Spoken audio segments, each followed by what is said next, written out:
mantamu Kumase. Ehia overseas hono a brosan kase no no. Ba bia 21st clinic wono. Sompa 93.1 wa biemu se ku ha. Ayiko 100.9 wono nso Kumase. Wono nso abiem ama manfo na tie bi pa. Adamfo pa radio e wa France ahenkro Paris no mo. Afa wo bankran ha Akadesia ban radio waje agum. Sompa 101.1 e wa takwa. Sompa 103.3 e wa takura de Sompa 106.1 enu watachiman. Sompa 98.9 wosunyane Sompa 90.7 enu wonkranza. Sompa 101.3 enu wadoma. Ena doma hona no. Doma FM 100.7 wono so wajiegum. Emfifi mantamu eho ye Kingdom 106.1 FM ewa mankesim. Udi koda ne so baby a radio phone nyina wono. Ya no wa Sompa FM ye gina mu pa. Ena uko Facebook aye live. Aye Sompa 106.5 FM Accra. Sompa 106.5 FM Accra. Na fe wa hwe akira kwan na oni yen edi kasubo mu. Sabri kro ye no YouTube no aye Sompa FM live. Ya no apa akira kwan wo ho na wa hwe ena wo do comment so edi ato na bibia timi aye fine. Afei www.sompaonline.com so udu wa ensam no dudu mu nyina no yesane mu kama edi agu ho a ubetimi akwakenkan bie na bibia akoyie pa ewo eho enomo abusia enwumre yi ba bia ye nenam nie enu ntifre obi no bi nso mfre obi nkan kire obi se Ghana nkomo na so na we no eya asampo baako ene yeyi ato Ghana wo ho bi enu ntia ena ye nyina ye bo ho nkomo me a medi ho chia me de ama wo no medin ede odoma nkoma chia me obrempon na kwaku ampoma sabre kan ho na yenso yenka ho na ebo no nsia pe ede kro no a na fe yede kase ne nto aso no ede ato aso ede amawo na ene asama ho apaso no ye mo ho nkomoy eyaminu mienu nyina nimsam sa ukopiemu ewo Iran Israel and afe United States of America woman ntamu sabre womo ayesa atamfo ya wono mo ko na Israel ene USA ena akabo maye baako ena womu di mpamro ewo Iran na anu ne yede beto wanim se supreme leader ya na woda Iran womo ano aye friend se Ali Ayatollah Khamenei wono mo akuno na manfo bebre busa se ede ebe na beba ama US ene Iran ebeka bom se wono mo kwa US ni Israel ebeka bom se wono mo kwa akoto hye Iran so mebema oniema kitua bi na afi ye de yankomo no ede asi wo ho na afi ya hwe dynamics a ewo santokwa yi mu ene the history behind it enipa bebre ka se eye oil because ko Middle East ho no a oil nya na hokora ena sa Red Sea ni ho no a baby a Iran for the control no about 20 to 25% of world oil eho de free ba about 20 to 25% of ewiase nyina oil no ewo sa emfafrem was a golf no mu ho ene free a eba eno nti amanfo bebre aka sa we no America fo do mo wagimu nyina na ho ampam jene wo mo kope wo yire sane na ano wo mo ko kire ayi papa ya ono amanfo nta mo ne din sa ala Maduro wo mo ko chi no na no so enenamu bebre ya na amanfo bebre no aka se eye wo yire ntia ena me wafado na Trump wo kwate fa ho kwa kire papa ya sei wogusu wa America na duafie ya one ne yire nyina wo mo serve na ukoduru Middle East ho no a ho no Western Asia mfinfin ho no America fo wonu mu wo niema bebre e wo sa mfafra mu ho na Middle East sa mfinfin wo no group countries a wo mu wo Western Asia ho no ma me nkira okakra ebi ye Iran wo mu ka ho Israel wo mu bi Palestinian fo wo mu ka ho Palestine wo mu ka ho Saudi Arabia e wo ho bi Iran e wo ho ena Turkey ne fa baabi e wo Middle East num ena ne fa baabi nso e wo Europe wanya correct Turkey ya wo mu wo Europe no wo mu fa e wo Middle East num ena wo mu fa enso e wo Europe afa Jordan Syria Lebanon Kuwait Qatar ne kana Qatar no Oman ena United Arab Emirates Yemen Bahrain womu nyina wo sa Middle East no sa Western Asia ho no ehon womu nyina ahye na me bebreki niema bi down e de amawo se wahwe sa mfinfin ho no a se na medical aka no oil efri ho ba pa na America has been involved in Iran since 1940s and now woman ni womo edididi ekasubo mun kakra sa kane no na America any Iran womo ye namfo America any Iran na womo ye namfo ana womo di nkomodi kasubo mu pa enum achi ana Iran for womo ye se womo ye nuclear weapons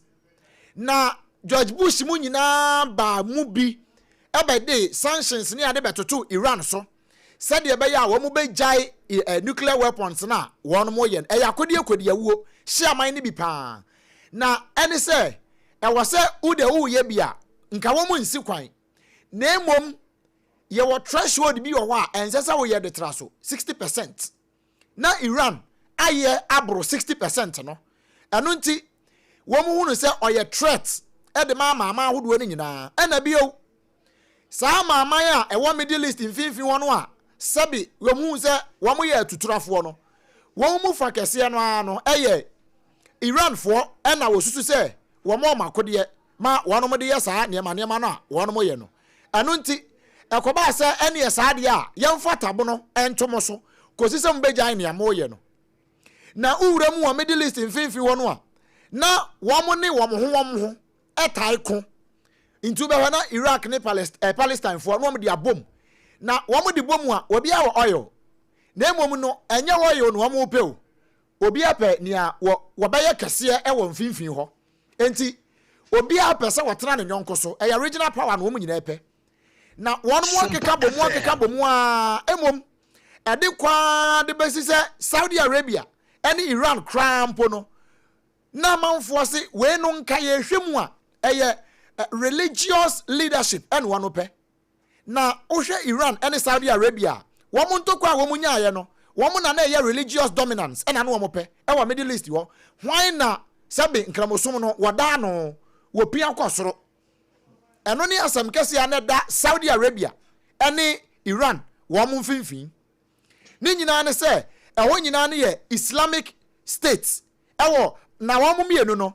baako de ye Shia sa no frɛ no ɛna baako ye Sunni na uko Iran a wɔn de na ye Shia no ɛna Saudi Arabia de no ɛna ye Sunni na ye nyina ye nim sɛ ukɔ Middle East mfinfi wa Israel wɔn hyɛ hɔ bi ɛna wɔn ɛne Iran nso wɔn mfinfi no Israel ɛne Iran we ye Muslimini ɛna we nso ɛsɛ wasom Kristo anase nia ye nyina ye nim so wɔn ye Kristofo man enti womo mienu ntam no entokwa da womo mienu ntam no kane no ne se ye pese ye dominate by Israel for mpene ena Israel for nso mpene se Iran for ba dominate e wo wono mo so abusia ba biam de asam ne ba no se watemase pa mo eno nti Israel ye ne obetumi bia na one wanya support e de free US for nchen se enanu bi meba ho ansa ne ade atosu meba ho ansa na nyabotrema me ansa enanu bi ebra na Iraq entokwa esi wo ho a enam so a America fo akwakosi Guantanamo Bay ewo Iraq no na wo mko kire Saddam Hussein no wo mze Saddam Hussein hyehya akode bi ewo mfimfini ho a anhwe yi a the mass destruction ene beba wiase eno nti SOMPA FM Bush time na wo mko kire Saddam Hussein womo ye na nyadoa bu ni komu kama sane womo ehu no se womo bu ni komu kama ene womo ye ne firi ho afi womo koye ne womo be nyina wie no womo se akode no ana womo se Saddam Hussein ni Iraq man no womo ye no woni ye hu bi no no womo de kwa kekere Guantanamo Bay ya womo de fa prisons akese prison fo e de kogu sa prisons no mu no sa de we nyina bamu awie ena eneyi akose distraction e wa Middle East mfafra mu ho eno na afei wo mo de sa tabono no eto Iran fo so se ma Iran fo anya sa nuclear weapons no na wo mo wo negotiation table ho eno nti Iran fo ba no ma kira me say say ye bejai sa nuclear weapons ya ye dia aje se mogo sanctions na mode ato yeso no mu edema yen tie ne ye ena na akoye se anobaba yen kakra we de to ha na we de ato ha we de to ha na we de ato ha na no na won mo to aba ma me ofa Donald Trump ba ye ebe wie ye no ena waka kira me se wono de won kwotena ho ene Iran supreme leader no emeya no baba ye na one ni man bedi kaso bomu bia no no de sa negotiation table no wafiri ho enti America twene ho e de afiri negotiation table ne ho na eba sa no Donald Trump throw letter command Ali Ayatollah Khamenei say at once by force nuclear weapons na ho ye no onyai e ma ne nhyehyeye kire ne say onni san nhyehyeye ne so ena Ali Khamenei ka chen say metimi mam won so te o mam wintimi mmehyehyɛ mara emfa mame enu nti wano nso tworo kɔma na ka kyɛ ne sɛ nya de a obedi so refer ne to Iraq asama maka ne sɛ si bra wonom kɔkye Saddam Hussein sɛ Saddam Hussein ye nuclear weapons wo ho anase wo ye mass destruction weapons wo ne mfimfin ho a ɛde ɛhyewbɔ ɛbɛba mfimfin wo nonam so a wo mu kosi Guantanamo Bay wo Iraq no amadi kan abɔso no ɛno ɛna supreme leader Ayatollah Khamenei wono nso refer Trump de see so na because of sa ensem wenti ena Trump nso can say enam say Iran pentokwa na Trump say for about 47 years ni ena Iran for wa mo print okwa pre empo akunkum America fo ni pa bi ahwie mogya de agu e Middle East mfimfin ho nti no se ono de a ka kire omo se omo obi bi ka ono de ode ne sanctions e de to omo so womo anyaye a odako omo so and mind you na Iran nso there has been series of demonstrations omo eno no omo nam so e de register omo displeasure and now Donald Trump tap to that demonstration na say we hu no say asumdue any Iran because of Ayatollah Khamenei because sa niema na oye no a ono Donald Trump se ompe onyai no ne manfo nso mpe enti wonyai eno ne kwafa asa nkomodidi enyina ba ye ekire yi ena woto nkra koma Iran supreme leader no any Iranian president say wamumra ono America mampani ho na wamu ne nimedi nkomo senia letter na wotro ma wamu no wamu nte ase a wamumra na baby wamu nte ase baby wamu peso wamu de to no wamu meka nche no so wagi tumu a na ye wanye antum dia na ne aka aba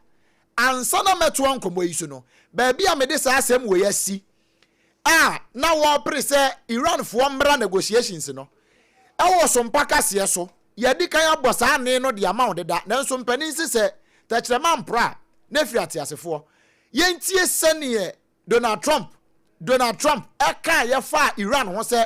wono mbra negotiations na nya sa de a esan se wono ne se womo na atena ho America fo na atena ho ama Iran kra man no asai sanse senka womo wura mu ntam koje Iran man no entam a anka ense nkoduru se no de osusu se Iran man na asai apratete apansam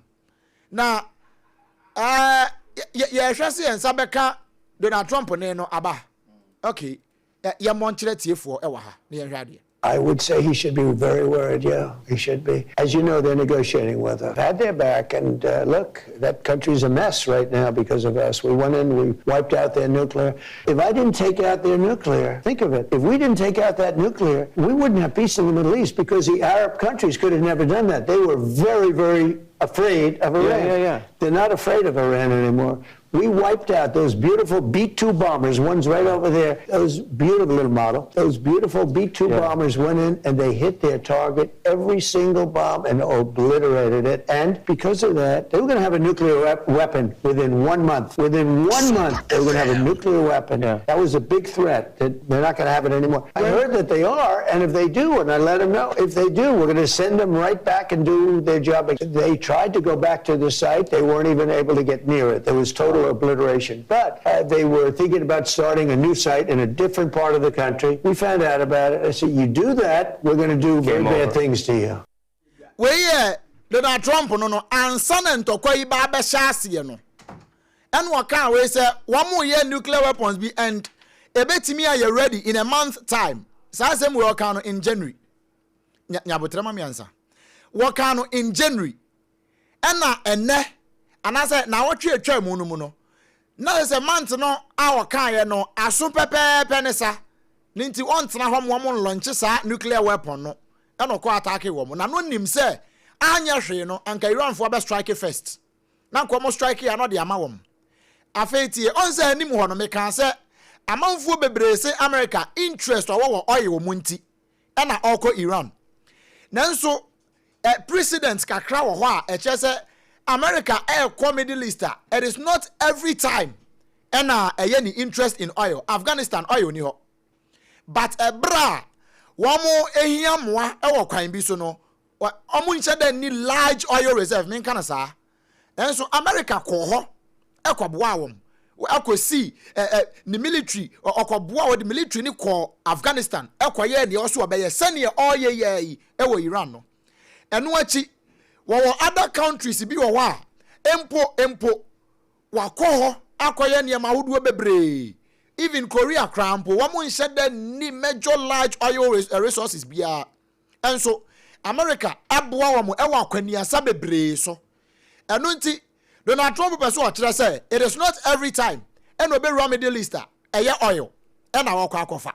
and I say America be remu a eye oil and na wako akofa wo mo ko North Korea yi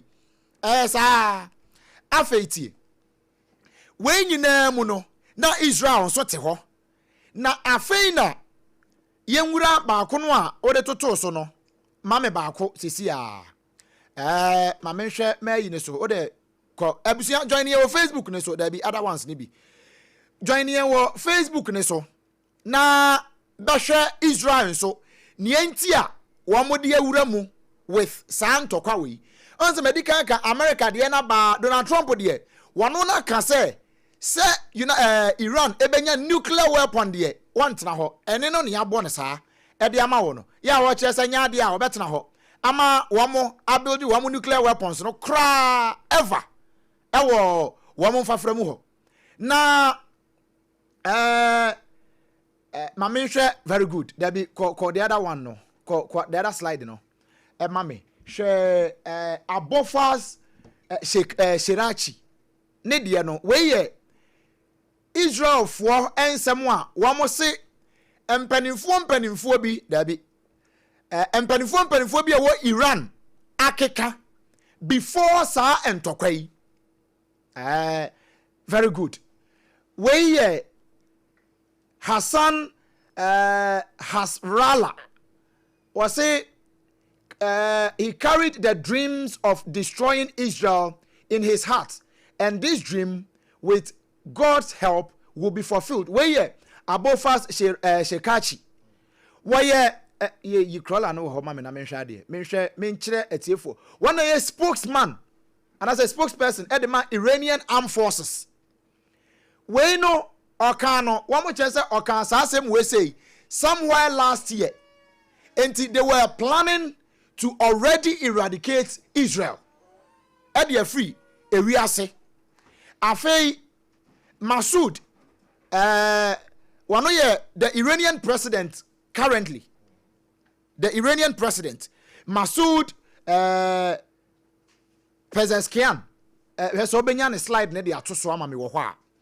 Ono nso make some other statement. In my view, we are in a total war with America, Israel, and Europe. They want to bring the region under their control. That was somewhere last year. Now one more junior who say America for better to show so. One Israel for NT year that and a bio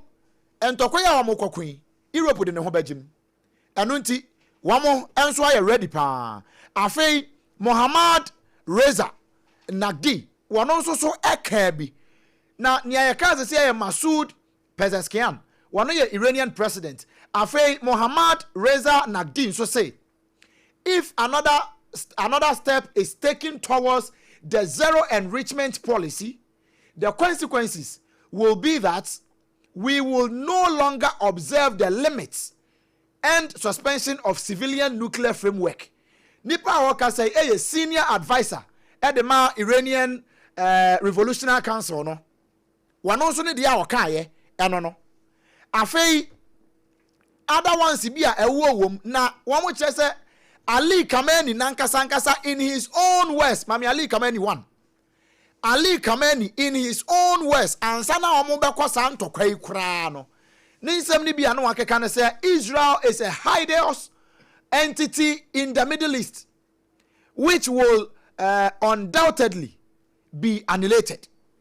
Enti wo mo che say Israel no wakoye ne ho dwabroni en wo hye Middle East in fafrem ho. Na America tuwa bintam one bese sa one be moma yira wa asase ani. Mami number 2. We Ali Khamenei Ayatollah or say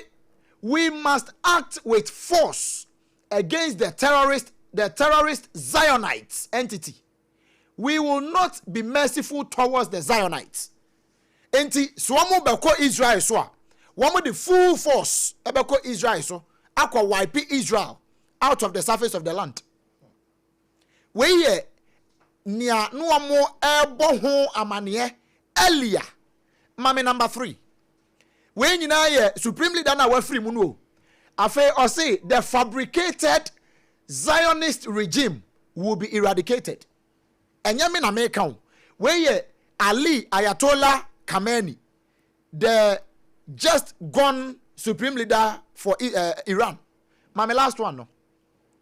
I would say to Israel that they will not see the end of these 25 years. This is how prepared Iran has always been as far as facing Israel. Aya concern. Enti sa enkomo ya ye kan nyina no. Eye enkomo a longer period prepared waiting for such day. Enti Iran wabwana ho pa. Na fe yenko according to Israel. Wamun niema bi a wono mo ye. Israel for kire say Iraqi militias ewo Iran. Iraqi militias no, womu nyina ye Iranians. Enti ewase womu wipe womu nyina fi asase so. Enti baabi a Iraq womu militia ni bi wo bia wombeku wom. Ko number 2 mame. Hamas for waso womu nyina ye Iran for nko according to Israel. Hamas for nyina ye Iran for enti womu nso womu ni womu wasem. Mame number 3. The Houthis are Iran. Enti sa Houthi fo nyina nso wo hu om se wo mu nyina ye Iran fo wo mba pam wo mu de afri asase so ko ni mame. Hezbollah fo wo mu nyina nso as according to Israel wo mu nyina won tokwa because wo mu nyina ye Iran fo ko ni mame. Afa we mu ni leaders no a mame nyima de we mu ni leaders a wo mu susu se wo mu de da wo ma no. Enti hwe wo mo onse ade katakata omanim wo mu nyina wo makuom we mu ye leaders to all those groups ayabobobo musui areas abobo musui. Enti Ali Khamenei, supreme leader of Iran, wo mo kuno. Yahya Sinwar, leader of Hamas, wo mo kuno. Hassan Nasrallah, leader of Hezbollah, wo mo kuno. Ko ni mame. This is according to Israel. Hussein Hadavi, one year commander of Syria Lebanon Corps of Quds forces also wamayo na nyadwa. Abdul Rahman Mousavi, one year Iranian chief of staff wamokuno. Hussein Salami, a commander of chief at the Iranian wamo revolutionary command no also wamokuno. Mohammed Hussein Bagheri also a Iranian chief of staff, former Iranian chief of staff also wamokuno. Gola al-Rashid, a commander of Katam al-Anbiya Central Headquarters, Onoswama Waipeno. Amer Ali Hejizaden, a commander of the IRGC Air Force, Onoswama Yanadua, Koanima Minium Fonkowi.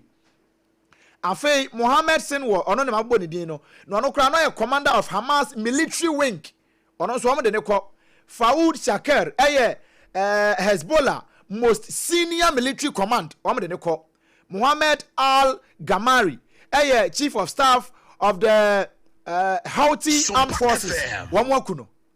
Mohammed Daif head of Hamas military wing wamo de ne ko.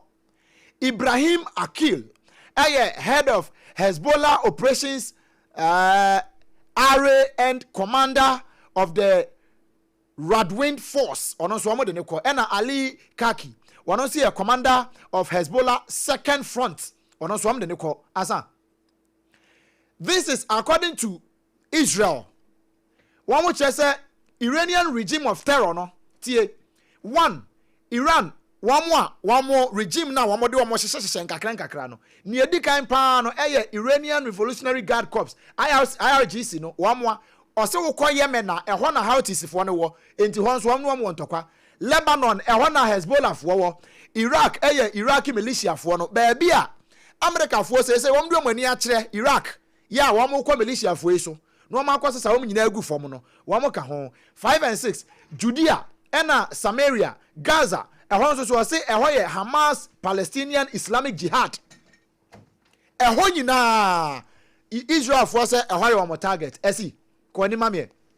na yɛn fa nkomo ni nwie afei this is how wɔn target sa nkrɔfo ni nyina na baabi a yɛde blue atwerɛtwerɛ no ɛyɛ Israel ena baabi a yɛde red atwerɛtwerɛ no ɛna ɛyɛ Iran for no wɔn say these Lebanese we Lebanon hɔ no baabi a nkrɔfo no wɔn susu wɔn akɔtɛ ɛwɔ Lebanon no this Lebanese town have been shown to harbor Hezbollah's terror and some are even closer as a 1 minute drive from Israel. Enti se wɔn so wɔn adwane a baabi a wɔn so wɔn close wɔn atɛ wɔn to akɔ akɔduru no ɛte sɛ nea aka sima baako pɛ na wɔn abɛn wɔn ti Israel foɔ pɛ so wɔn kyerɛ sɛ wɔn akye Iran foɔ no ahyɛ wɔn nan ase ɛna wɔn pimpim wɔn nkakra last one yɛ wɔn very good. Enti this is how the war between Israel and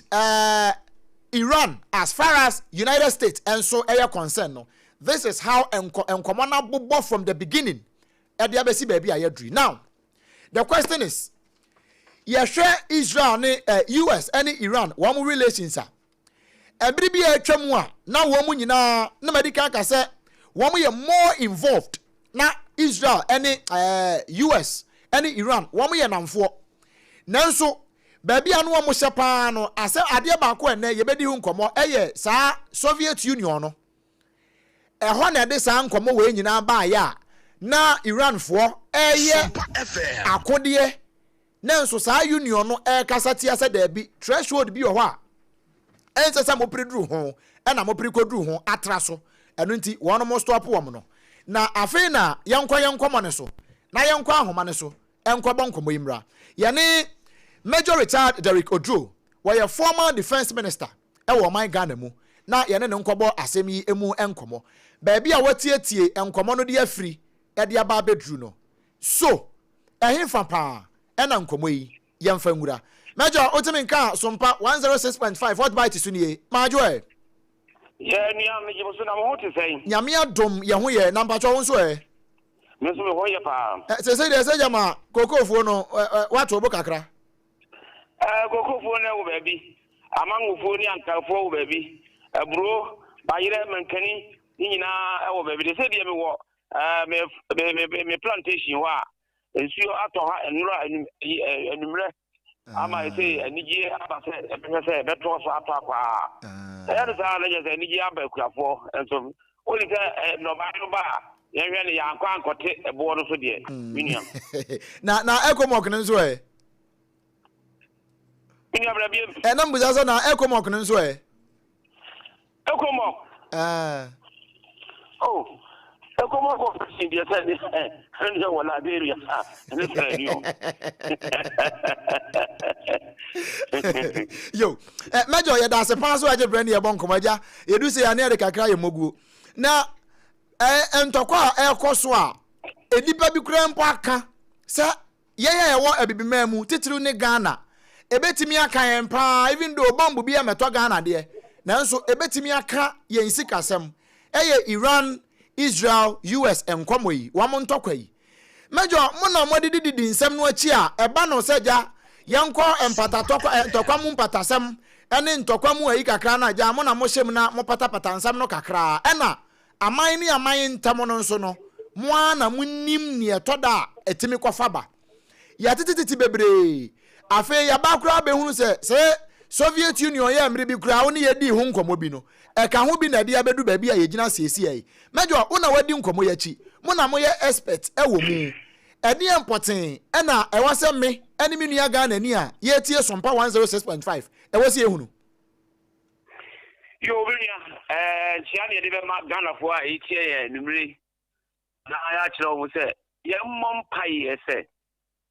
entokwai enkwachiri na yese asoro mienu kwa enwura na wo fam wono eni mane abrofo ide wo madi nkai dada e ba se ye boabo akra obi akwa koboa the European Union o meboabo omo ho Asia fo beboabo omo ho America fo beboabo omo ho na yen abibi fo nso yen ni bi ye wono so ne ntimi nye emma ye kra behwe emba ye ho enye edibire cosmet raw materials ni na handi fiber enso no yentimi enye ho adwuma me nkasa ye di ho so ama afno beba be pa ye chew na ya mo mu bi edi se sei tokwa na esie no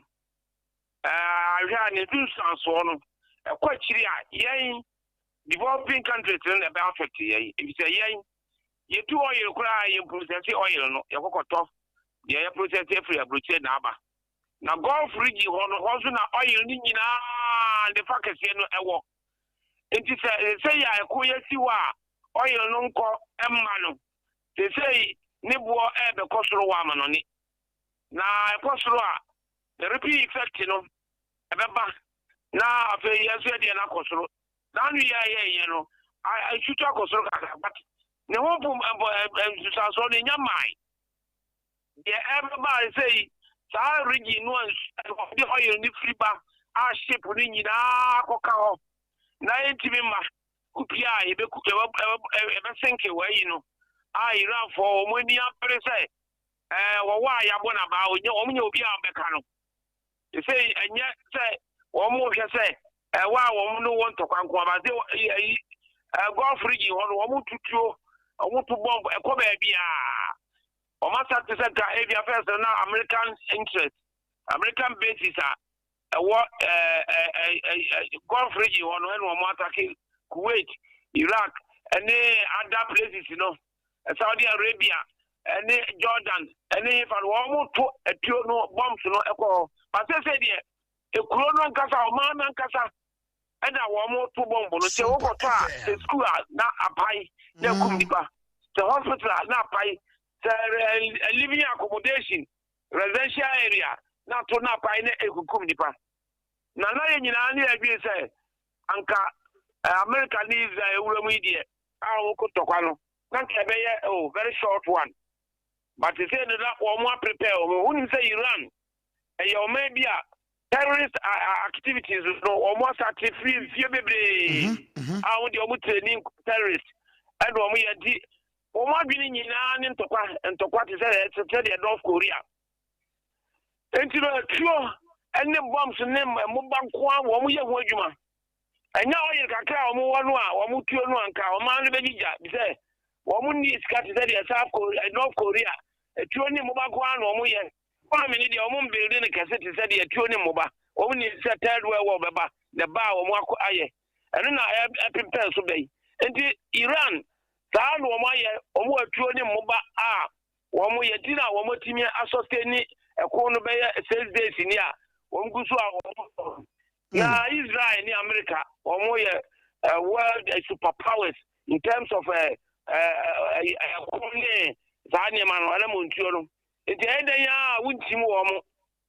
Israel target Iran military bases weapon bases neutralize a lot of them put out of gear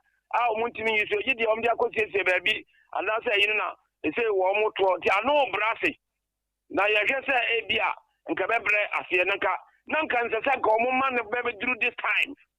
because who nya dey say obetimi ni America ni Israel yakon enti eba nsa no anya no den anya kasabe nsam media ba say say tokosia nya say ne yakwa say international war criminal ni ade wakum wie wa say oni manyina afa na akwa say international law ni ade wana wono America fo aka say mo pese bo ye atuo kodi awuo a ebetimi wiase da bia wo Iran a wo to a ebetimi akọ na akọ kokum nipa ho saa no mo ye including America and Israel enti wo mo so hwe tra ho e ma wonye over uranium kakra na ubenya no na mfa build these weapons na wo ma me fa me say ewiase eno ti no mo tu wo mo so sa no na say ya hwe say wo mo e bia wo mo tutu ayi koi a ekunkum nipa yi Ghana fo directly no enkokum wo bia wo ba bia wo mo Ghana fo wo ayi sa aguro yi nyina so no wo mo twentwe wo mo ho mate say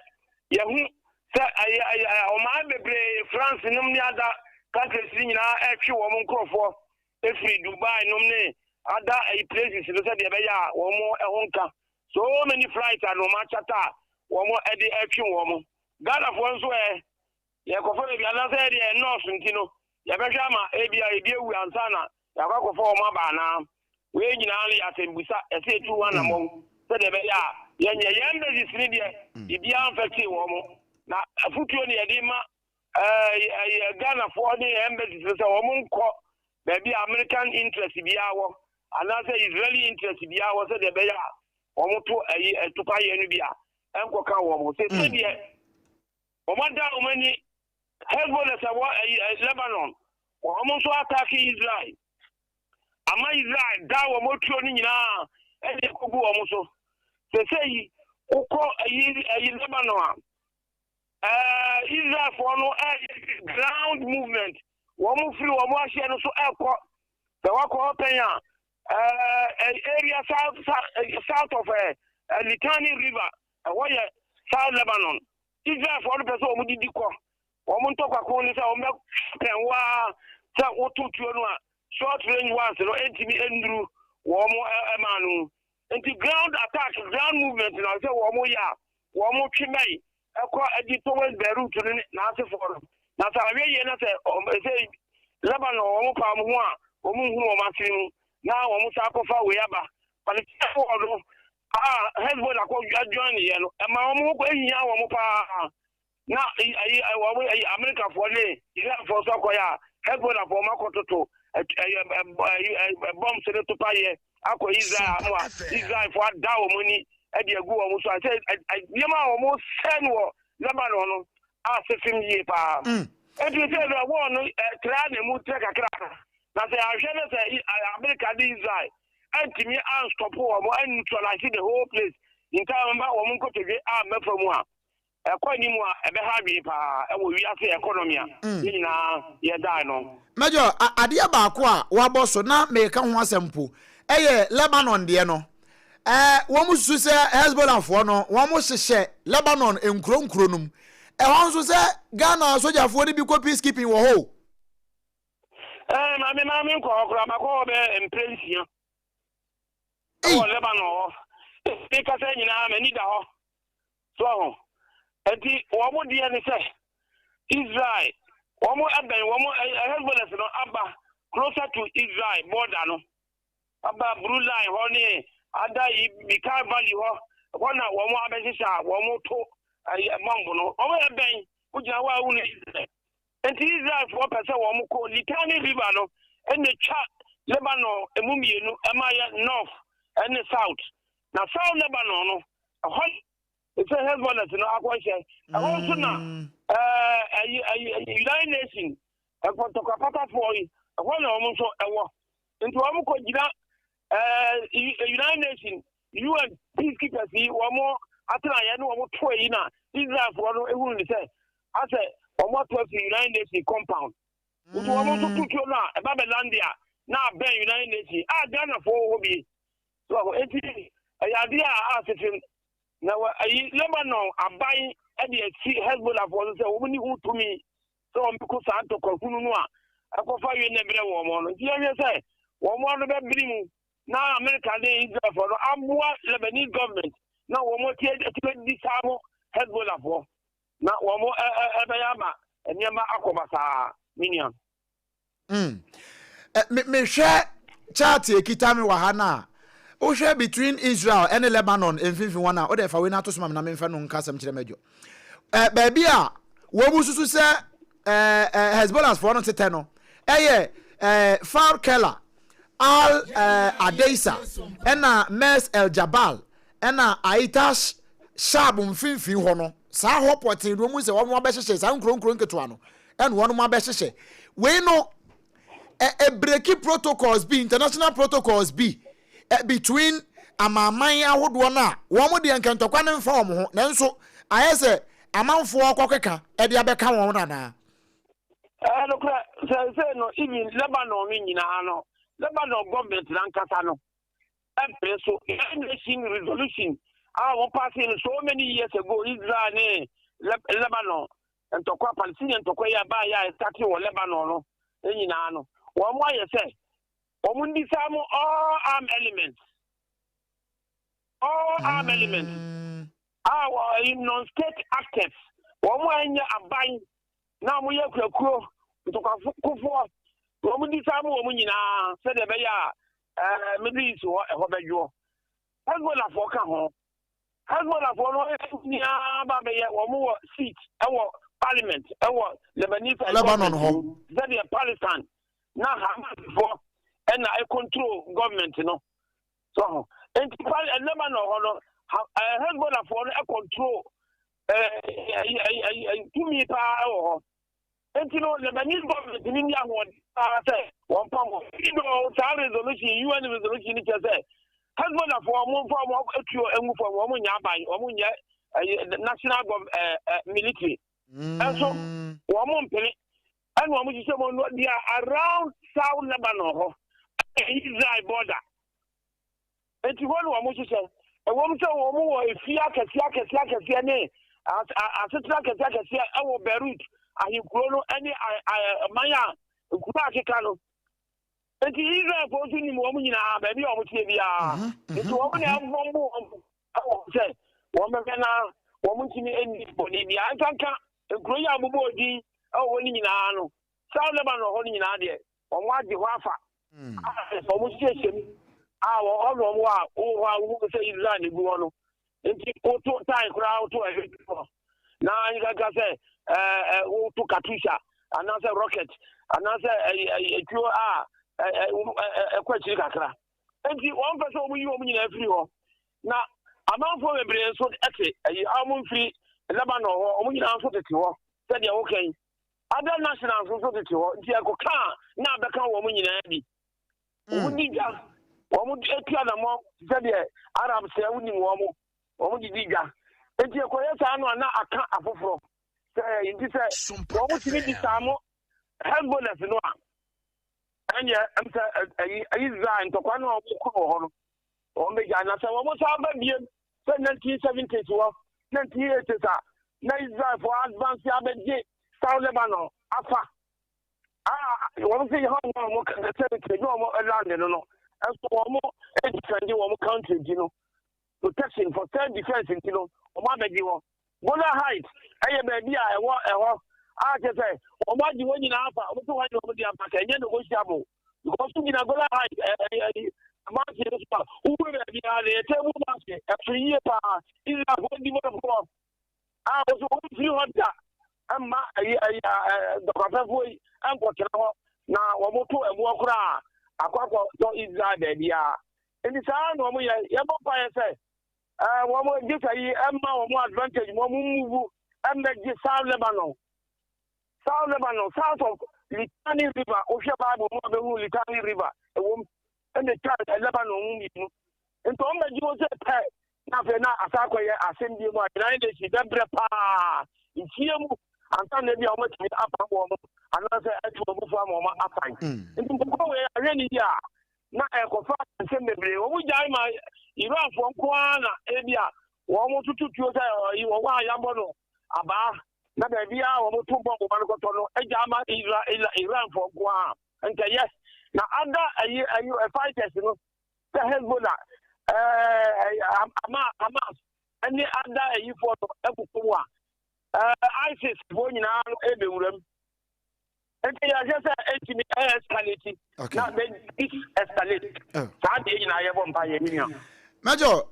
ye na se ne amfa nkomo nkonkon hansa naja wo mo nye o maje so mo de akodi egu odie da bia da ye friend se ne no ne ya kire ya adwen ye besan ba no abo ye nkiremu ye da se anwumre Major retired Derrick Odro former deputy defense minister e man Ghana mu ene ne no abonkomo no na meni wo wie wo ntokwai ne na bose enu mu kra no ebra ye wie second world war no na America fo wura mu Middle East wo se Soviet Union wo mo kwa spread wo mu influence e wo Middle East ho 1953 na America fo sponsor coup editia Iran eno ne ma wo mo nkomo a ene wo ma yonkofa no wo mo no etu otwa ye 1953 say nationalization of oil la won peso wo ye no mo de bibia share so mo amo ho no mo de wo oil no etokode mo ho no mo de no peso mo de ye no wo mo mpe ntu mo nyai ntu mo ye ku no enam so ma nipa no wadi ku na anim ne afre no Muhammad Reza Pahlavi na dodo na anim se afre no Shah ebedi oman na anim 26 good years afedru ba bi no na wani America fo na kabo because America fo na sponsor no ma ne be yes aku no enti Iran fo no wo mo mpe na asem wo mo tan ne pa enam so e ma sha e bo ne ho adwa eno na enam so a wo mo tu no wo dwane free wo ma new leader religious leader wo no be di animu e wo ho ne e fre no Ayatollah SOMPA FM Ruhollah Khomeini wono e na be di sha ade no so de nam so that was in 1979 and we free abemu wo mu yi ni free ho Ayatollah Ruhollah Khomeini ebedi ade as supreme leader e wo ho e de to aso koye na Iranian government e free sa abre no wo mu atan America fo ania se wo mu ka ho no bie e na Iran fo wo mu ntimi nko manim Iranian democracy a wo mu e peso wo mu nya no wo mu ntimi nya 1979 wo na no wo mu ko attack US embassy what Tehran enam so ma wo mu chi American diplomat wo mu take you hostage for 444 days wo Iran ho emu fan de wo mu ku fa eno na Donald Trump sorry na wo ka no aboso a chese wenti na yekoto Iran so wure wo ho sabre ya me no ka say Azerbaijan mampani wakasa mami Azerbaijan president na yanhwa de bi ho sisi a na Azerbaijan president on sent tokwa no ebi akwafoforo enkrofo bebre ama me ne wo ka say wo mo atutu bombu ni bi e de akogu Azerbaijan wo so wo mo de wo mo te ho wo mo nkan hwe wo mo ahunu se Iran fo ato bomb every missiles ni bi from Iran aba begu Azerbaijan unya Azerbaijan de ne mamia na ye de nkomo no si e wo ho mo Azerbaijan president say after drone attack say those responsible will regret it. Don't test our strength. Enti anhweya wamwa Iranian drone attack ewo Azerbaijan. Enti wamwo so de wamwo ho ba baje ntokwanum because Azerbaijan ho wamwo ho aka. Enti ntokwa no ne enti ayaka se enya ende ye no eno na mayi breaking news ba ko de ama osisi ya no. Na efri bra wamwo chi America for 444 days edu wamwo share dem ekunkum bi no efri ho ena America for ene Iran for wamontam wanwo biem edi besi ne enti we no eya revenge ena America for take over Iran ena Israel so hu ne say woni Iran for won tokwa dada ya eta kan sembi your enemy's enemy is my friend enti wo tamfo ne tamfo eya me madamfo anasa me tamfo ne tamfo eya madamfo enti se Iran America for tamfo na me nso e frame Israel Iran for eguso ye America for tamfo de a ene e wose me fa America yonko na me no mu nyina ekome tamfo no eno na ye hunu sa abre ya yetemu yi na Ali Khamenei den ti kra no mu ku no ho na me de ma asem na ewie no ku America for ku no na omu underestimate Iran wo mu nim se entokwa bia mu no se wunya ku the leader of ntokwa no a wo mu aka nyina no ano bebrase enu nti wo mu ye se Ali Khamenei Ayatollah Ali Khamenei se wono wo munya yi ni free wo se ekimu a Iran for epre ebubu and one mo ye ntem na ansa na wo mo ekokunu no na Ali Khamenei nim say they are coming for him because as supreme leader no wo mo som no say oye nyame oye spiritual leader e de ma oman no enti ono ni nim say medwane because wo mo ka chen say ba bia wote no ni fie ho nankasa ne office wo no te na se kra o basement wo ho a e very safe and secured a obetimi akwahye ho wo mo ka chen say onko no onko tete wo se da bi wono na edi oman nanim enti say wono mpo de ne nkwa betwa so e de am oman na why ready and prepared after all wanyini enti say wo de ne ho twa so kra na say Iran fo benya ne omo pe enya omo fa ho di a woni problem ene say wo mo koku no ena bio wono ankasa ne doyere me ne wo kasa yi wono nso wo maku no America fo aku no ya akwaya awre hosam e de ama won ena ne ba panini ya your friend say Mojtaba Khamenei wono na say na America fo no o ma de a wo mo yesa leaders ya wo makunkum mo nyina no Iran fo wo mo no ma ye succession plan atwo because santokwa we a 60-year plan entokwa ena na Iran fo na ye ena o ma ye succession plan say so OBREMPONG ni wa APAM ne beba APAM so ni wa Tony beba Tony ni wa Augustine beba Augustine ni wa we ne beba wo ma ye ni nyina de ato enti sampanimfo na we mu no Ali Khamenei ayekunu ya sen wo makuno Abdulrahman Musavi wo makunkum mu nyina no wo mu obia successor bia enan enum enidisuo ne disuo ewo ho ena enti se bia field way ene wo mu wo na so ohenere ne da no a wo mu nim se tuo ka ohenere no okopɛ SOMPA FM definitely adwo asare bedi na de sa adwo asare ni wo pɛ ubehu ana afia forcing wono so to aso enti wo mu nyina ate ho enso we nim se we ni ho a we wo ho we ni ho a we wo ho we ni ho a we wo ho enti America na Israel nim se wo makunkum sa leaders no but Africa na ntokwa na hyase Ali Khamenei ba Mojtaba Khamenei ya ono sei wo ba bedi ni papa de no wono nso na sa Revolutionary Council ya wo mo edi bedi ade yi wono na fande wo wono na answer kra na obenya appointment ewo revolution group no mu no just wono approve ne papa no da ho ete wo say wono the spiritual leader ba je say Mojtaba approve answer say wono na ebedi ni papa na de aso wo ba be avenge ne maame ne papa wuo ana se wo be kasa adwobre we ye nkomo no ba bia ye de beso ne na ya hwese ye beto aso dabi e de afri ho na what bite ene wasogusu a wotie no na we nyina ye Ghana nkomo se ne be ya wo bete bie e ka Ghana ho ewi ase nyina sanse ebe oil ya ye de babeduro man Ghana mu ne oye Iran fo aka kire Saudi Arabia titiri Dubai fo se womu ka kire am se so womu nim ne enti omoto Dubai airport mu no international airport na wo Dubai no womu ka kire am se yehu se plane etu e de free mo airport wa ye be treat plane no as enemy ye be shoot it down enu nti na ntimi nko sabrei an awia na ye bo mu e ka kire o se UK fo anka womu ko evacuate over 140,000 UK nationals mo ko evacuate o do ma free Dubai e de o ma ba no plane na delay eno kura no customer say what the jet fighters and na air co guard plane no air ba no me no ka say mu 4,000 pe no watimi do ma ba bedru wo mo kura mpo no wontimi mfa mu dodo no kura e maaye enti ntokwa no enye ntokwa eye Iran Israel any US fo nkwa ntokwa bio US fo ko UK say UK fo ma mu base no mo mfanye omo ground omo baby mfa omo ne mansisi no mo nto akode no emfa nko Iran UK fo ampene nanso pene a omo ampene nyina no NATO fo do mo agim because NATO no the biggest financier of NATO US enti omo so do mo age ntokwa num ya ntokwa no yenim da ebesie ni nyina mu no niema wo kra de afia monone e de aba e be fa ship so e de aba na se wegu ship mu akofa poso de aba no emumu fa kase na akofa saa ba bia ntokwa iwei enu nti ye ka ebenya nsunsuanso e wo Ghana ye sika sem ho wonu mu ekọ Dubai ya wonu mu ba usika san waka ho because plane e bi ntu no waba gise chartered flight no kra no ye de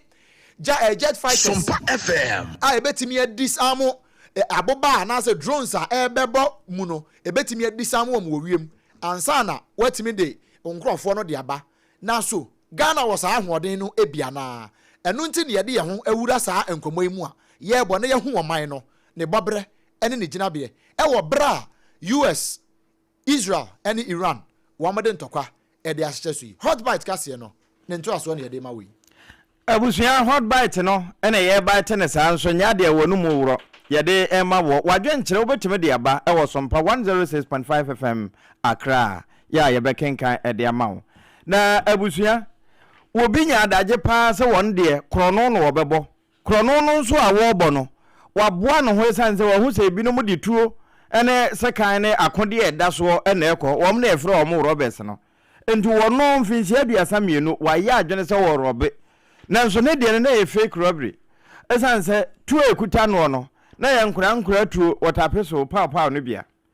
na wasan so de lighter aka ho ne no ene wo de kwa akobokro no na tie wo benim boso me match ya ye wura mu na anu ya ne da na etoso mienu ena Jeffrey Selassie Johnson eje wo no wo high Uber driver so on fa no nko wager China Mall side ho na ho no nso wo ko ya wo ko ba bi afro se aplaku eno residence no ho sa na ye frɛ wo ko kro no bopa na wo de sa nkura tuyi ene emu lighter no ene koi na wo ya American no posi sadom no bra wo mo hwehwemu wo sha asese wo mo de ye adwuma no wo mo nya ne panchi so na no na nam so ama de oni amansa di nkuta ho e wo posi sadom no wo maboboa no Superintendent Juliana Oben wonya adaje ejina ene nsantwerofo edi nkomo no wo bobo sa nsemi nyina so e kire de esi na point checheku international and national reporter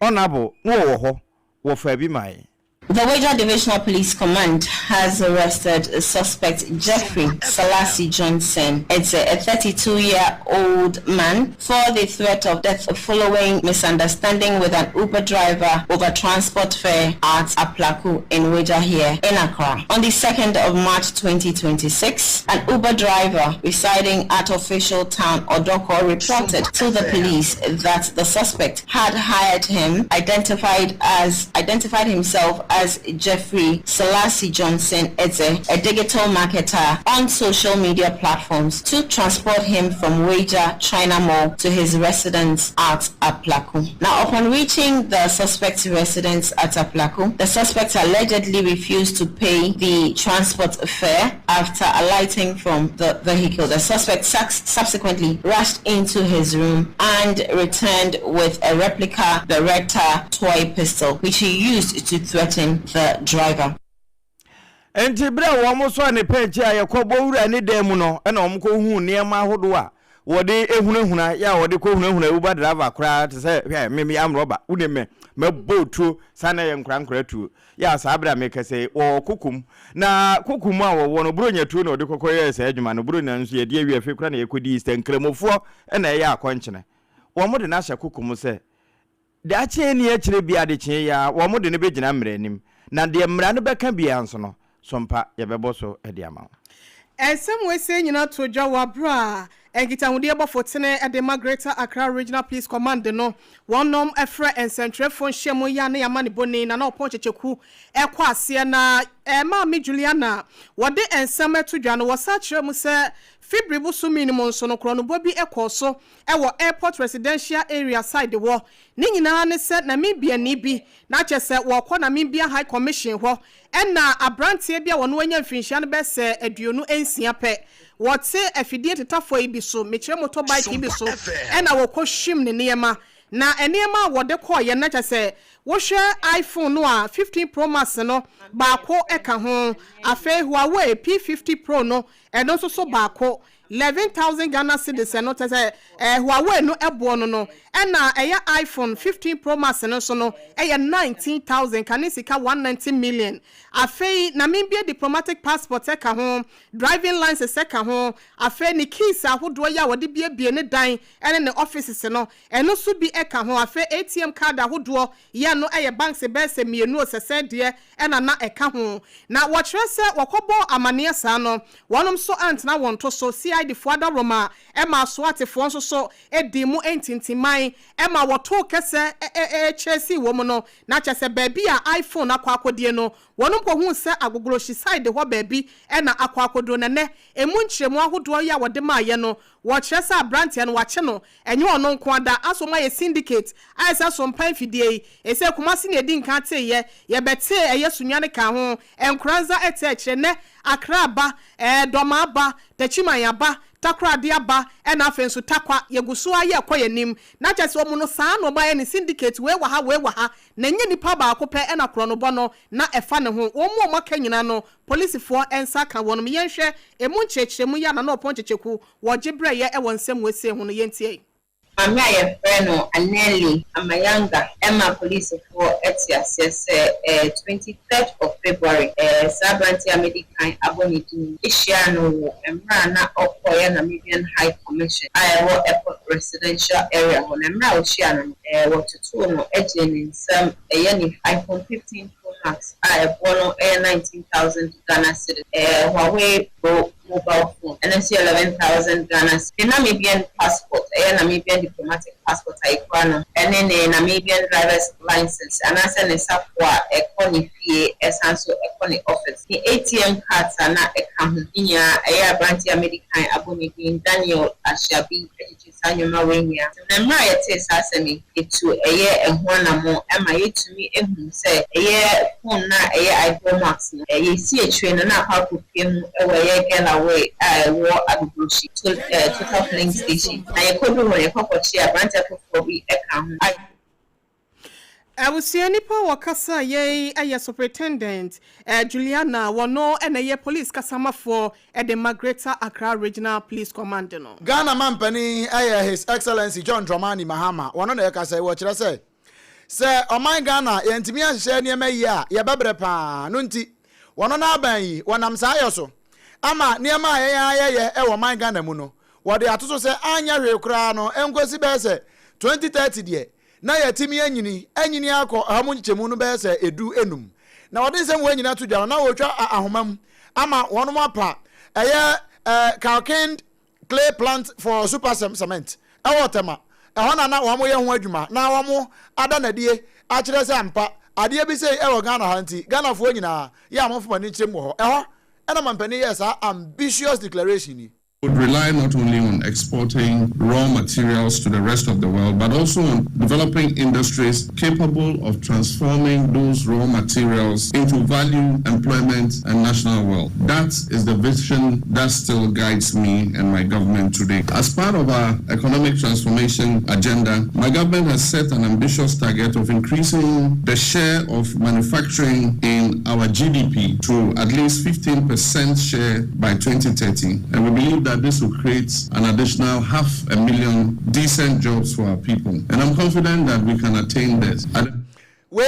Ghana Mampani His Excellency John Dramani Mahama. Ghana Mampani His Excellency John Dramani Mahama Korea ena wojina ha wo sanso akasa. Na we de woni aso ye hwe ngomasua so. Wo modi ahia na waka kire won se enuane a yesuku ahodo no wo mudie no titru ne mmo no wono mo hwese wo mo nkofa wo ma bi so mo na mum ya mo local rice ya abrofuna nkasa kura di adanse sa ahoden wom na eboa enkoda na adwene ne wo mu nimude no eno na wo mo entomfanya adwuma se de be na ebekoso atena ho na eduba bia na yadua mo wurawura nanso yenya atofo saa hawo no eto betimi atwa ka ho behwe asua no emo pa yate enso atofo mma de egu adwura ni nyina no eto betwa na fe akuafo na wo mo donso no wo mbenya wo mo chefa ene nti enhyehyɛ no wa kyerɛ sɛ gama asukufo no nso wo mo enya bie na agya wo mo ede abɔ won so no po na aboa mo wo mo adwene mu nso atumi abie na wo sua de ede asomoman no som papa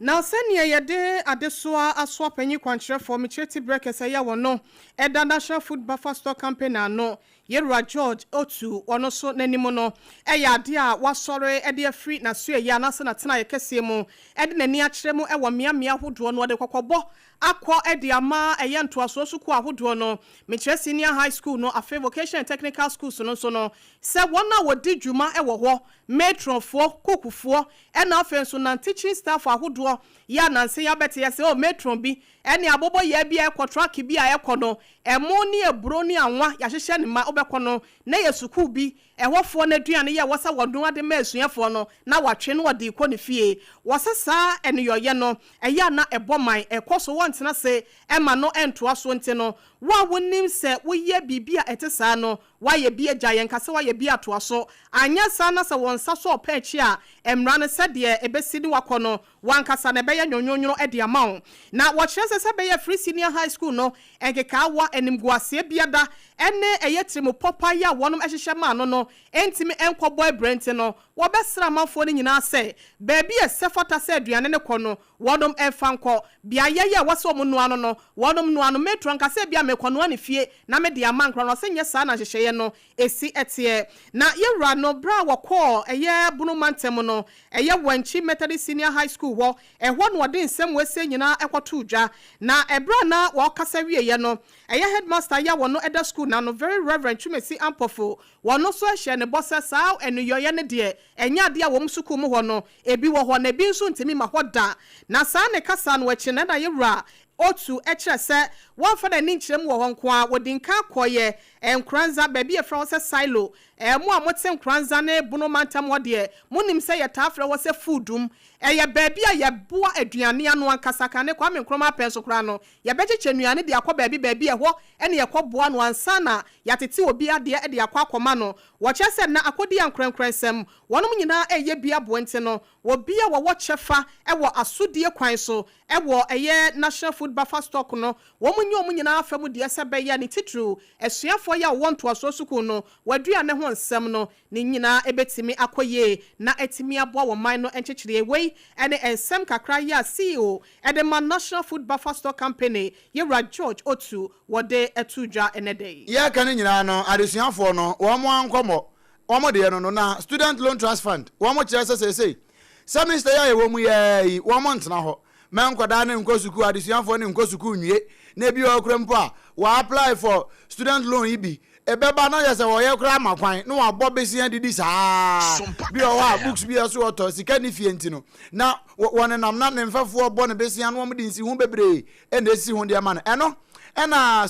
student for loan trust fund wɔn mpanifoɔ kyerɛ sɛ saa deɛ no wɔn bɛsɛ besia ne ntino animanim yɛ wɔn atwa sika kakraka pa ɛna wɔn de ato hɔ a mene wɔka sɛ wɔn atua ne nyinaa ɛde ama adesuafoɔ no na wɔkyerɛ sɛ adesuafoɔ bɛyɛ sɛ 27,213 ɛna wɔn nyinaa no 2025-2026 academic year no wɔn anya saa trust fund loan a wɔn de akɔ abɔntene sika no wɔn release no wɔn anya so mfasoɔ na wɔn nim sɛ saa sika yi ɛboa paa ɔhɛ sɛ wokɔ university ni bi na sɛ usika efie no kakra maayɛ na onya student loan no kakra na wode pocket a ɛsɔkɛte o papa the whole semester nneɛma nyinaa bɛkɔ yie na no nso wɔn mo kyerɛ sɛ wɔn ahunu sɛ neɛ ɛnɛ sikasɛm no akɔ atwee kakra na sɛ wei na ba timely saa no ɛbɛtumi aboa ama adesuafoɔ no wɔn mo asom adwo wɔn na wɔn awofoɔ no wɔn abusuafoɔ nso wɔn asom adwo wɔn yie paa abusua ɛneɛ mpanin ka asɛm bi sɛ ayaresa wɔhoi no yɛ na atrema ɛyɛ paa na sɛ abambo atrema yɛ sɛ ayaresa no ankorɛ anaa polytank no ma na wei deɛ atoyɛnkyɛ ma aboafoɔ pani a wɔtua wɔn ma no ɛwɔ nkramantam mu na ɛkasa yi wɔsɛ ɛba nsumina ahodoɔ deɛ ɛfrɛ no gates no wɔn mo nante so paa kɔ inspection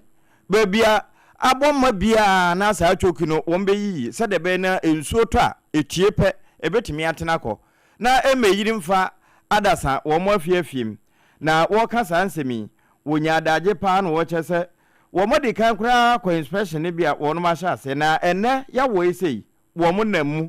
yɛ a wɔn boaboa wɔn ho sɛdeɛ bɛyɛ na adekyɛ nsuo no tie a ɛnkɔ ha adwene na no ɛna yɛwura Joseph Bekanyi Kunyo wɔno ɛna yɛ pani a wɔtua no sɛ director general ɛde ma Nadmo wonya adagye no wo kyerɛ enhyehyɛ ya wo mo de agu apono so sɛ de bɛyɛ na ensuo to a gutters ni nyiri na enwura manfo fie. Starting from here, I think that work has been done, a lot has been done. When we came, the concrete banks were broken down, the slabs were not there. It's been reconstructed, and I am sure that it's just the finishing touches that we give to it and level up the fillings to create the buffer and embankments to ensure that water masses will when it comes. So we'll be going to other areas, east to go to Peshi for today. Any a wotie ne mfoni ana wo hwɛ no wono ene ye Nadmo Director General e won krane na afa Owura Joseph Bekanyi Kunyon wono na kasai afeya fie ni nkyire mu e wo Crozak wonom so ekuo ni mu na wonom de atodwa se ene akwakoye 5th March ye this 6th March ni wie na weekend ni twemu a efri dwode ko no 9th March wonom nyina ate atua wɔkyerɛ sɛ wɔkɔ akɔpɛ ɔbaa bi atena sɛ sɛnea mpanyimfoɔ yɛ a wɔnom hwɛ apɛdeɛ ho nsɛm soɔ afei aban ne mu mpanyimfoɔ ɛne asoɛ yɛ a wɔnom hwɛ enwuma ɛne deɛ aka soɔ no Fair Wages and Salaries Commission foɔ ka ho wɔnom ɛne wɔn edi kotoma menhwɛ woto agorɔ no wani nye ho na ɛtɔ da bi na sɛ wɔyɛ funu yɛ ɔya no wɔamfrɛ wɔ sɛ ankyerɛ wɔn a wɔn ɛho deɛ ha wɔn ti no afei deɛ wɔn so opoko ɛmfa ne nkɔm dware a wɔnom ho empire wɔde wɔn nneɛma nyinaa gu fam ya efiri 9th March ɛkɔ no ɛnya deɛ a wɔnom ɛbɛtoa so akɔ adwuma biem na wɔnom kyerɛ sɛ yɛ bibi ɛyɛ unique salary structure ho nsɛnsɛm ya wɔnom ne mpanyimfoɔ aka ne besi nɛ wɔn abomi mfiri tanduko na de akyerɛ wɔnom ɛno akyi no condition of services ahodoɔ na ɛsɛ akadeɛ ne nneɛma entetewa kakra enwanam kakra yɛ betimi aboa wɔnom amɔ ndwumadie no bibi biada akɔfan yɔ so yɛdie kwan so de ama wɔnom no wɔsɛ aban no so abomi mfiri tanduko ɛde ama wɔnom ti wɔn tenatena fofo ho ɛma ne na ne wɔm kwaye samia nneɛma esi kɔnɔm so ahokyerɛ no ebi ɛfa wɔnom ho pɛnti no waka kyerɛ wɔn kɔma ne nyinaa sɛ efiri March bosome de atoso enkono kono wo bia ensi wo fese sɛ wɔkɔ akɔyɛ adwuma agye sɛ wɔnom ahwɛ na wɔn ɛsa de communicate anase bia ensɛm bia bedwa sɛ bia ne yatwea sensen ansa no ne kro no watimi aba adwuma na ensɛm wese nyina da Crozak ɛyɛ National Executive Council ne nek no ɛna enne day wɔnom de krata aba abɔnte a wɔde ensɛm wese nyina so ɛma wɔnom akyidifo ɛno wɔnom hu kaayɛ ɛmɔ mbɔ aban kɔkɔ sɛ aban hwɛ na nuru hɔ ɛna aduru hɔ no nanso sɛ wonya Pepsodent ɛde twire wosia na nka no ano no watwa asɛm ne tia Pepsodent deɛ ɛyɛ adupa titiri ne cavity fighter no ɛno na ɛsɛn gyempre no wɔn wɔ so na wɔn ato ne nyinaa no eyi ne nyinaa de firi hɔ afei sɛ wonya heba ne bia ɛno nso kɔyie paa obɛda afa heba ne twi na hwɛ adeɛ afei bi wɔ hɔ nso so a ne ɛpae wo se ne yɛ ne fitaa no na de charcoal white no na de no nso wa use Pepsodent deɛ efie bi ahia bi yɛse wɔse deɛ bia ɛho hia ɛno nti yɛse twiri na nopa twiri na nwumre twiri na nopa twiri na nwumre do the two before you go to bed tonight Pepsodent papa midimafo aba center ɛyɛ baabi a yɛkɔgye ayarehwɛ midimafo aba center Dr. Tamda so wɔda no sɛ nyarewa hodo bi agye nipadua na bɔ so o deɛ no wɔfa adwodwo Oma na so emma usisi otrase anu aka fom na anu se mi twem bra yi young boy na de atofom se wo gina ho ball and guard wo twen se small boy bi anu wo twam ansa no obefa de man wo duru house abrante of fam na me se hi na small boy na aje se obi befa mobile phone atofom de ma won tumirika na mtwa no kwan so wonko poku ase mayira na wonko hwe medimafo ba center kira kwan nra mi hunu no no na nte se wo gina nan so yie pa uduru wo pa wo kra de kokokra bosomepe one sub account the SCR 0244 774 282 0244 774 282 ano any ahoma no anasa 0500 727215 0500 727215 yo pokwase mayira won kra ha ya ena kuma sanso abu akwa agogo ye ne aban suku no ho no ena edi animhwe just hot kenke onya bia dia na say da bi dia tumirika maame na otodok no won ho no busan se ono ana eye ana Joshua de ni bia so ka so no ana ya sorry free oko ento so ka so Joshua de ni bi kurampo a ya hwe ude mi ahwe eye moto asa akoda afoforo ne nam romu no se moto kama eno no na timi ne to na awatwe mienu still se ne yete no saa ne te ode emfa nhyɛ fridge mu ode me na ho saa provider se nkura ni ho nya se nkura bedi ni nyina ma Joshua kenke obi a pe Momoden wo a woton doko no kotu bi koton 3 Ghana cedis pe ene ye de ma wo na onso so wonya sika de agu botom bia na wontimi nko wo ye adwuma bia wo hia se ye de doko no bi e ma na de safo wase a mesro ye kira kwan no e wo domi commercial bank na chiri ho pe your numbers ni 0256 068 832 0256 068-832. Time heba mixer eya du papa ya se onya bi na ono no a ebekọ yie pa e de ama wo aposo no aposo yo ya we chiri bra mota tutu aduane si wa wintimi ntibi ni da bia na malaria ase wanu mu aton ase wo ankasa mu no ase eya awuhuro ni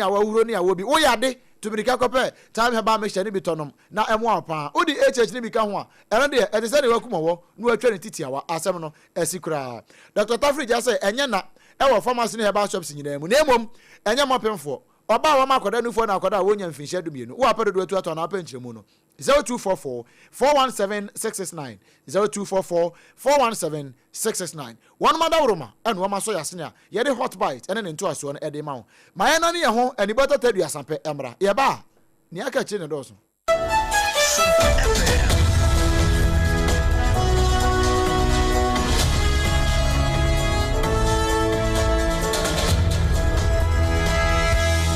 Midimafo, Pokwase Maira Accra. Midimafo, Pokwase Maira Accra. Midimafo heba clinic aba Accra. Ani you want here? Passengers e gumi kai mu. E ho na dodo na ekro. Eni sa Accra ne ne potem ye demo. Ani ye demo ampa. They say there, edutwam Atlantic International University, America memu. Abo Dr. Edujamfi Babasu, honorary degree as a professor in biology in herbal medicine. It is said here, ayaresa no, aye more. Oh, me say minim wife ye kopa wo. 1 year 1 cedi. Nyin se ne betom ansa ne yetu yeska no. Me so me connection na enhyeda nkoyie na esakakra. Se say wa page mu amahode ambam. Connection ne mu de we. Obo wo de ba de kro. Wa ba do kro wo de ba de kro ye ke. Stroke nso de. Wo fa no small. Chese agidi wa wuru ani de asie no. Yare bia etatia e wo Dr. Tamda so andi so. Diabetes, hepatitis B, prostate, hypertension, malaria. Yare bia. Kumasi say Owo agogo opposite government school no. Ana nkra hanso obepiem e wo Pokuase Mayira kwan no so. Free doctor 0244 774 282. And 0500-727215.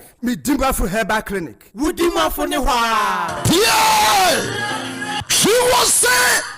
get a Pepsodent charcoal toothpaste.